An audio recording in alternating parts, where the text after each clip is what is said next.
நேத்து நம்ம சிஎஸ்கே அணி ஹைதராபாத் அணியை 78 ரன் வித்தியாசத்தில் வீழ்த்தியிருந்தாலும் இந்த மேட்ச்ல ஹைதராபாத் அணி பக்கம் நல்லா விளையாண்ட பிளேயர்கள் பட்டியலை எடுத்து பார்த்தோம்னா கண்டிப்பா நம்ம தமிழக பிளேயர் நட்ராஜ் அவரும் இருக்காரு. அந்த அளவுக்கு ஹைதராபாத் அணிக்காகவும் நம்ம சிஎஸ்கே அணிக்கு எதிராகவும் பெஸ்ட் பர்ஃபார்மன்ஸை நேத்து நட்ராஜ் வெளிப்படுத்தியிருந்தாரு. இப்படி இருக்க 20வது ஓவரில் மட்டும் நம்ம எம்எஸ் தோனி அவருக்கு எந்த அளவுக்கு பேட்டிங் ரெக்கார்டு பேட்டிங் திறமை இருக்கு அப்படிங்கிறது நம்ம எல்லாருக்குமே தெரியும். அந்த வகையில் நேத்து 20வது ஓவரில் நம்ம எம்எஸ் தோனி பேட்டிங் பண்றப்ப நம்ம நட்ராஜ் அவர் தான் நம்ம எம்எஸ் தோனிக்கு பந்து வீசியிருக்காரு. அந்த இடத்துல நம்ம நட்ராஜ் அவருடைய போலிங்கை பார்த்த நம்ம எம்எஸ் தோனி நேத்து ஆட்டம் முடிஞ்சதுக்கு அப்புறமா நட்டு அவரை கூப்பிட்டு கட்டிப்பிடிச்சு நம்ம தோனி பாராட்டியிருக்காரு.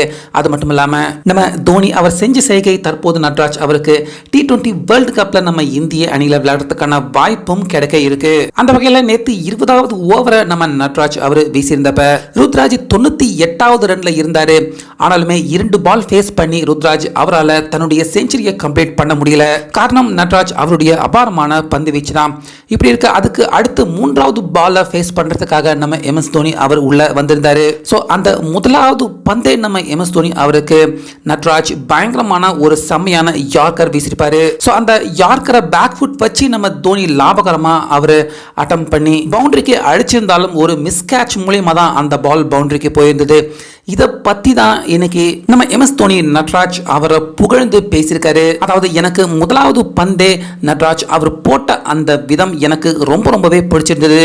மேலும் ஒரு நல்ல டச்லையும் ஃபார்ம்லையும் இருக்கக்கூடிய ஒரு பிளேயரால தான் இப்படி முதலாவது பந்தே ஒரு நல்ல ஃபீல்டிங் செட் நல்ல யார்க்கர் பாலை போட முடியும். அந்த வகையில் நட்ராஜ் அவர் எனக்கு போட்ட அந்த பந்து உண்மையாகவே எனக்கு ரொம்பவே இம்ப்ரெசிவாக இருந்தது அப்படின்னு நம்ம எம்எஸ் தோனி நட்ராஜ் அவருடைய 20வது ஓவரில் நம்ம தோனிக்கு எதிராக போட்ட அந்த ஒரே பாலை பார்த்து நம்ம எம்எஸ் தோனி பாட்டிருக்காரு. அது மட்டும் இல்லாமல் 17வது ஓவரில் சிவம் துபே அவருக்கு போட்ட அந்த யார்க்கர் பால் அதை ஃபேஸ் பண்ண முடியாம சிவம் துபே அவர் காலில் பட்டு கேட்ச் வர அந்த பிடிக்க முடியாத கேட்சை நட்ராஜ் அவர் பிடிக்க ட்ரை பண்ணியிருக்காரு. ஸோ இந்த சம்பவமும் தற்போது ரசிகர்கள் சோஷியல் மீடியாவில் பயங்கரமாக ஷேர் பண்ணி நட்ராஜ் அவருடைய போலிங் திறன் அதே போல் ஃபீல்டிங் திறனையும் பார்த்து கண்டிப்பாக இவரை வேர்ல்டு கப்பில் சேர்க்கணும் அப்படின்னு வலியுறுத்திக்கிட்டு இருக்காங்க. ஸோ இதுக்கு நடுவில் தற்போது நம்ம எம்எஸ் தோனி அவரும் நட்ராஜ் அவருடைய அந்த 20வது ஓவர் ஒரே ஒரு பால் யார்க்கர் பாலை பார்த்து நட்ராஜை பாராட்டியிருக்கிறது.